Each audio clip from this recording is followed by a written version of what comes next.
Welcome to my channel, USA Battle Zone. Tonight, I want to tell you a story, one that isn't just about uniforms, medals, or missions, but about truth, sacrifice, and the weight a single human being can carry.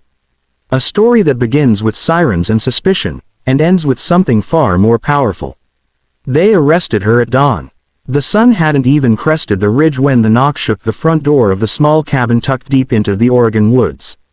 It wasn't a polite knock. It was the kind that made you stand up before you realized you were moving, the kind that turned morning coffee cold in an instant. Inside the cabin, Mera Dalton blinked awake, heart thudding. The knock came again. 3 sharp blows.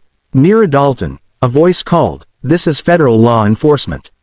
Open the door." She stood, the floorboards cool under her feet, and for a moment she considered slipping out the back door. Not to escape life as a fugitive, she wasn't a criminal. But because she knew exactly why they were here. And she knew the truth behind their accusation was something she could never fully explain. Not without revealing the parts of her past she had buried.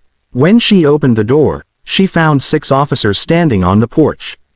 Their expressions were stern, professional, but not cruel. That was almost worse. "Ma'am," the lead agent said, "you're under arrest for impersonating a United States Navy SEAL and fraudulently claiming military honors." The words hit her like a physical strike. She didn't fight, didn't argue, didn't even lift her hands until they told her to. As the cuffs clicked around her wrists, she whispered only one thing. "I never wanted any of this." The arrest made local news by noon and national news by sundown. Report: woman arrested for posing as Navy SEAL. EX-bar worker claimed to be one of the first female SEALs. Admiral to review case. Commenters were brutal, as they always are. People who knew nothing about her felt confident enough to call her a con artist, a disgrace, a stain on the uniform. But not a single one of them knew why she had scars across her ribs. Or why she woke up screaming some nights. Or why she disappeared from the world 5 years earlier, taking a new name, a new life, and trying desperately to lose herself inside it. They didn't know the truth she had sworn an oath to bury. 3 days after her arrest, she sat in a crisp, quiet interrogation room inside a federal building in San Diego. Across the table from her was a man in his 60s, white hair, weathered face, eyes sharp enough to see straight through any lie. Admiral Jacob Raskin. He had commanded SEAL teams longer than most recruits had been alive. He studied her without speaking. Mera didn't look away. Finally, he leaned back. "You know why I'm here," he said. Mera nodded. "You want to confirm I'm a fraud." Raskin's lips tightened. Not quite a smile, not quite sympathy. "No," he said, "I'm here because your case file doesn't make sense." He lifted a manila folder and opened it. "You've never claimed publicly to be a SEAL. You didn't brag about it. You didn't make money from it. You didn't wear the uniform in public. All we've got is one witness, a man in a bar who said you told him you served." She closed her eyes. "I didn't tell him anything. He guessed. I didn't correct him." The Admiral tapped the table. "And that's the part one can't understand. Why would someone like you, someone who's kept their head down, never sought attention, risk this kind of trouble?" Mera didn't answer. She couldn't. Because if she opened that door even a crack, everything would spill out.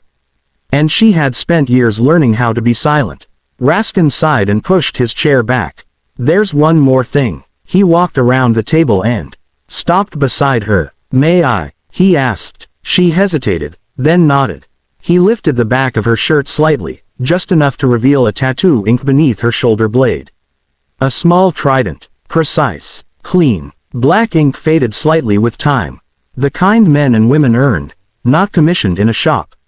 Raskin stared at it longer than she expected. When he finally spoke, his voice was quiet. "That tattoo's authentic." Her throat tightened. "You know what that means," he said. "I know exactly what it means," she whispered. He lowered her shirt gently and returned to his seat. "So," he said, folding his hands, "why don't you tell me who you really are?" But the truth wasn't simple. Because officially, on every record that mattered, Mera Dalton had never existed in the Navy. There was no training log, no deployment roster, nothing connecting her to the teams. Her real name, the one she hadn't spoken aloud in nearly 6 years, belonged to a ghost. A name crossed out on a roster after a mission that never happened, in a place where the US was never officially present. A place where she had watched good people die. Where she had almost died herself. She had survived the impossible, but the world had been told otherwise. Because the mission had to stay buried. And so did she. The Admiral seemed to read every thought she didn't say. "You were part of Project Ember, weren't you?" he asked softly. She froze. No one outside the highest circles was supposed to know about Ember. It had been a trial program, classified, off books, unacknowledged. The attempt to integrate a small number of female operatives into specialized teams before the Pentagon officially authorized it. SEAL-level training, SEAL-level expectations, zero recognition. She had made it through. Only a handful did, but Ember ended in fire. One mission went sideways, so sideways the only way to protect the program was to pretend it never existed. Raskin opened the folder again and slid a single photograph toward her. It showed a team of 12 operatives. 11 men, and 1 woman. The woman was her. Mera stared at the photo as if it were a ghost made flesh. "I thought." She swallowed hard. "I thought all evidence was destroyed." "It was," Raskin said. "Except what I kept locked away. Enough to jog my memory if the day ever came." Her eyes lifted to meet his. "Why keep it?" "Because I never believed what they told me happened to you." The room blurred for a moment. She had been written off. Dead, lost, expendable. But someone had doubted. Someone had remembered. The interrogation didn't end with anger or accusations.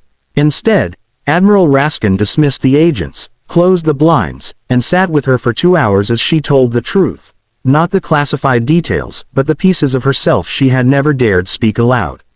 How she survived the ambush. How she crossed 40 miles of hostile territory alone. How she lost 3 people she considered family. How she came home to a government that needed her to stay dead. "I was tired," she said.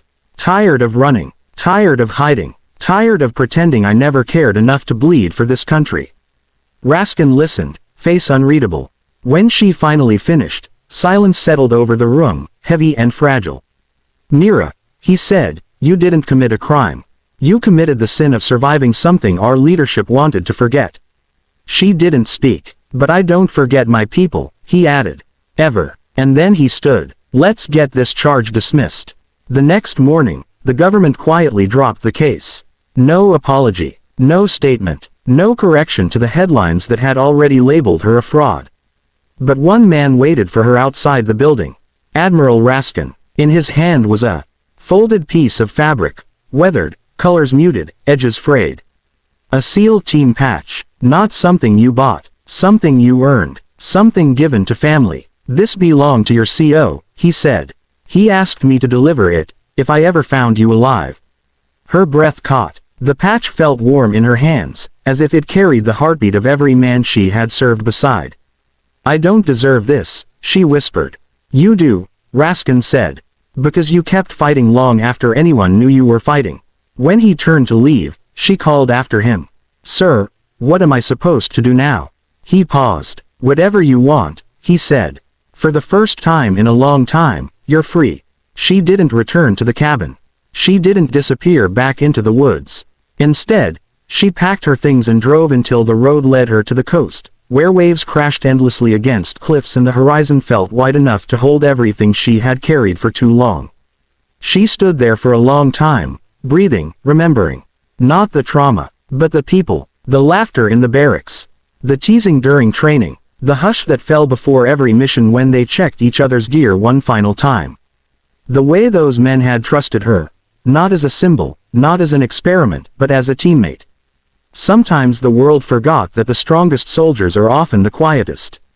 Not because they have nothing to say, but because they've seen too much to speak carelessly. Mera closed her eyes and let the wind wrap around her. She wasn't a fraud. She wasn't a ghost. She wasn't a myth or a mistake. She was a survivor, a warrior, a SEAL in every way that mattered. Even if the world never knew. So to everyone watching right now, remember this. Sometimes the bravest people you'll ever meet are the ones who walk among you unnoticed. The ones who carry stories they can't tell. The ones who serve without applause, bleed without recognition, rebuild their lives in silence. And sometimes, Every once in a while, the truth finally finds them. If this story moved you, if it made you feel something, like, comment, and subscribe to USA Battle Zone. Your support helps us keep telling the stories that deserve to be heard. Stories of courage, sacrifice, and the unseen battles fought every day.